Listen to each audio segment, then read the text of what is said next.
Welcome to the पाठशाला। आज से हम अपने आर्टिकल सीरीज की शुरुआत कर रहे हैं। आर्टिकल हमने बचपन में भी पढ़ा होता है, like seventh eighth ninth tenth, और बहुत समय ऐसा होता है जब हमने आर्टिकल पढ़ा होता है और आर्टिकल हमें वापस से पढ़ना है। आर्टिकल तब के पढ़ने और अब के पढ़ने में क्या डिफरेंस है, ये सबसे बड़ा क्वेश्चन है। अब अगर आपने इसे प्रॉपर तरीके से समझ के पढ़ना स्टार्ट नहीं किया तो थोड़ा क्या होता है कि हमारा जो पाथ होता है ना वो शिफ्ट हो जाता है ज़्यादा टाइम की तरफ। जैसे कि मैं आर्टिकल पढ़ना स्टार्ट करता था तो मुझे एक क्वेश्चन मेरे दिमाग में हमेशा आता था कि आर्टिकल है क्या। अगर मुझे इस क्वेश्चन का जवाब पता है कि आर्टिकल है क्या, तो मैं कुछ कीवर्ड पे फोकस करता था, लाइक जैसे कि आर्टिकल आपको भी पता होगा कि ए एन हमारा इनडेफिनेट आर्टिकल है, द हमारा डेफिनेट आर्टिकल है। तो ए एन जो इनडेफिनेट आर्टिकल है, जो वर्ड है इनडेफिनेट की, इसका मतलब क्या है, जो इसकी ओरिजिन है, ओरिजिन के कुछ कीवर्ड पे मैं फोकस करने की कोशिश करता था ताकि मुझे सेंस समझ में आए कि ए एन का हम यूज किस तरह करेंगे और दा का यूज किस तरह करेंगे। दूसरा क्वेश्चन मेरे दिमाग में ये बनता था, जब अगर पहला क्वेश्चन ये जैसे बना कि व्हाट इज एन आर्टिकल,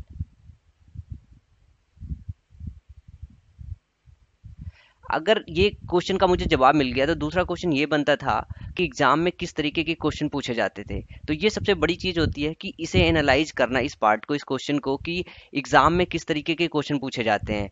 अब मैं बगैर कुछ पढ़े हुए सबसे पहले क्वेश्चन एक बार देख लेता था। मान लो कोई भी बुक मैं पढ़ रहा हूँ, उसमें 30-35 क्वेश्चन होता है प्रैक्टिस के लिए लास्ट में। वो 30-35 क्वेश्चन मैं पढ़ लिया करता था, उसके बाद एक बार सोल्यूशन देख लिया करता था उनका।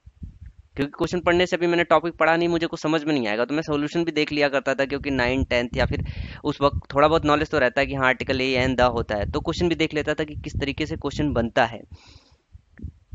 तो क्वेश्चन दो तरीके से वहां पे मैंने देखा कि बन रहा है। एक तो हम आर्टिकल का इस्तेमाल कहाँ पे कर रहे हैं, मतलब आर्टिकल हम कहाँ पे यूज कर रहे हैं और कहाँ पे यूज नहीं कर रहे हैं। तो दो तरीके के क्वेश्चन बन रहे हैं। और एक तीसरा क्वेश्चन था कि एक्सेप्शंस थे।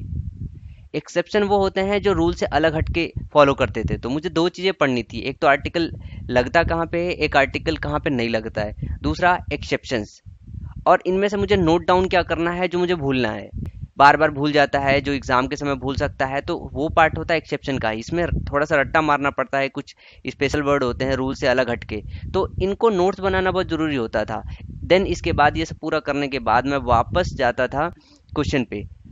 एक बार इनको पढ़ लिया, सारे को एक्सेप्शन पढ़ लिया, आप क्वेश्चन सॉल्व करना स्टार्ट करता था। इससे क्या होता है ना, क्वेश्चन सॉल्व करने में और समझने में डबल स्पीड मिलती है, क्योंकि एक बार हम ऑलरेडी क्वेश्चन पढ़ चुके हैं और समझ चुके हैं कि मतलब इस तरीके के क्वेश्चन पूछे जाते हैं। अब हमने वही रूल्स पढ़ लिए हैं, वापस उन क्वेश्चन को सॉल्व करने जाता था। तो इसमें स्पीड क्या होती थी मेरी, डबल टाइम हो जाती थी। तो इस तरीके से हम अगर स्पेसिफिक ओरिएंटेड होकर अगर स्टडी करेंगे तो डेफिनेटली हम अब थोड़ी ज़्यादा स्पीड से स्टडी कर पाएंगे। तो चलिए इसी प्रोसेस पे हम आर्टिकल की स्टडी करते हैं। आज हम पढ़ेंगे और समझेंगे कि आर्टिकल क्या होता है, और बाकी ये दो तीन क्वेश्चन जैसे कि मेरे मन में अराइज होता था उसी पर्टिकुलर वाइज पे कि हम आर्टिकल कहाँ पे यूज करेंगे, फिर आर्टिकल कहाँ पे यूज नहीं करेंगे, क्या क्या एक्सेप्शंस हैं, और देन प्रैक्टिस करेंगे हम। तो चलिए समझते हैं कि आर्टिकल ए एन और द क्या होता है। आर्टिकल, जैसा कि हम जानते हैं, ए एन और द को हम आर्टिकल बोलते हैं। ये तीन वर्ड ऐसे हैं जो आर्टिकल की कैटेगरी में आते हैं। आर्टिकल बेसिकली वो वर्ड होते हैं जो नाउन के पहले इस्तेमाल होते हैं और एक रेफरेंस दे रहे होते हैं कि हम किसी पर्टिकुलर डेफिनेट चीज़ की बात कर रहे हैं, इनडेफिनेट चीज़ की बात कर रहे हैं। तो आर्टिकल दो टाइप का होता है, एक तो होता है डेफिनेट आर्टिकल, एक होता है इनडेफिनेट आर्टिकल। मतलब वो जो निश्चित संख्या या किसी पर्टिकुलर चीज की बात कर रहे हो तो उनको हम बोलते हैं डेफिनेट आर्टिकल। और जो एक ऐसा रेफरेंस दे रहे हो जिससे हमें ये समझ में आ रहा हो कि कोई चीज सर्टेन नहीं है, कोई चीज निश्चित नहीं है, तो वो इनडेफिनेट आर्टिकल की कैटेगरी में आता है। तो ए और एन को इनडेफिनेट आर्टिकल बोलते हैं हम।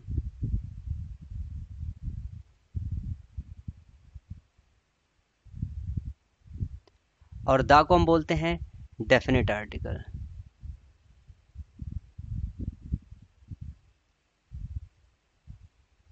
अब इनडेफिनेट आर्टिकल ए और एन में क्या डिफरेंस होता है, ए और एन को मैं आपको समझाऊं। जैसे सपोज कीजिए कि यहाँ पे बहुत सारी चीजें हैं और ये लगभग सब एक ही चीज है, इनके अंदर कुछ और डिफरेंसेस हो सकते हैं। जैसे बात करें हम एप्पल की, तो सब एप्पल ही हैं। या फिर जैसे चेयर की बात करें तो यहाँ पे सारी चेयर्स हैं, चेयर्स के अंदर भी कई सारी कैटेगरी हैं तो वो आ सकती हैं, लेकिन ये चेयर्स हैं। या फिर अगर बॉय की बात करें तो लड़के हैं, लड़के भी आपस में अलग अलग तरीके से होते हैं, किसी की आंख अलग है, किसी के कान, किसी के नाक अलग है, लेकिन ये पूरी कैटेगरी जो है बॉयज़ की कैटेगरी है। तो इसमें अगर हम किसी एक पर्टिकुलर चीज की बात करें, रैंडम मतलब फिक्स ना बात करें यहाँ पे, तो ऐसे वर्ड के पहले हम आर्टिकल ए का इस्तेमाल करते हैं जब हम जनरल सेंस में बात कर रहे हैं। तो ए का इस्तेमाल होता है जनरल सेंस में। क्या होता है इस्तेमाल? ए का इस्तेमाल होता है जनरल सेंस में। और ए और एन का जो इस्तेमाल होता है वो अनकाउंटेबल नाउन के पहले नहीं होता है, काउंटेबल नाउन के पहले होता है। ध्यान रखिएगा कि अनकाउंटेबल नाउन के पहले नहीं होता, काउंटेबल नाउन के पहले होता है, वो भी सिंगुलर होना चाहिए। काउंटेबल नाउन मतलब ऐसा नाउन होना चाहिए जिसको हम काउंट कर सकें, और वो भी सिंगुलर काउंटेबल नाउन होना चाहिए। जैसे कि हम बोले बॉय, तो बॉय हमारा काउंटेबल नाउन है और इसके पहले हम ए लगा सकते हैं। अगर बॉयज हो जाए यहीं पे तो हम ए या फिर एन का यूज नहीं कर सकते हैं। और बात करें एन की, तो एन का और ए के इस्तेमाल में सिर्फ इतना फर्क होता है कि एन जो होता है, अगर कोई वर्ड वॉवेल से स्टार्ट हो, वॉवेल जो हमारा होता है ए, ई, आई, ओ, यू, वॉवेल से स्टार्ट अगर कोई वर्ड हो रहा है, कोई नाउन स्टार्ट हो रहा है वॉवेल से या वॉवेल साउंड से,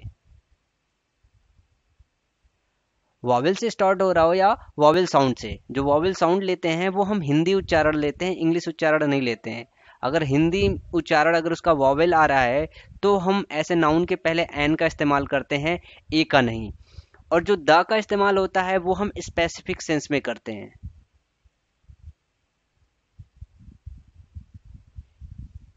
स्पेसिफिक सेंस का मतलब ये हो कि अगर हम इसी में बात करें, जैसे ये पूरा का पूरा एक ग्रुप है, मान लो किसी शॉप पे गए, हम चेयर खरीदने गए, अब उसमें हमने कैटेगराइज किया कि हाँ ये पर्टिकुलर टाइप का चेयर चाहिए कि जिसमें ये लगा हो, ऐसा लगा हो, ऐसा लगा हो, मतलब हम एक चीज उसमें फिक्स कर रहे हैं कि चेयर में ये खास बात हो, तब हम वहां पे बात करते हैं द चेयर की।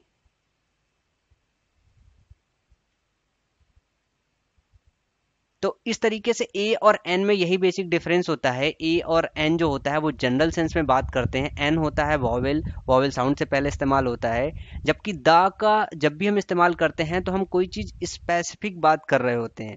और द का इस्तेमाल होता है कि अगर सेंटेंस में हम नाउन का दो बार रिपीट करें, नाउन को अगर किसी सेंटेंस में दो बार रिपीट करें तो दूसरे वाले नाउन के पहले हम आर्टिकल द का इस्तेमाल करते हैं।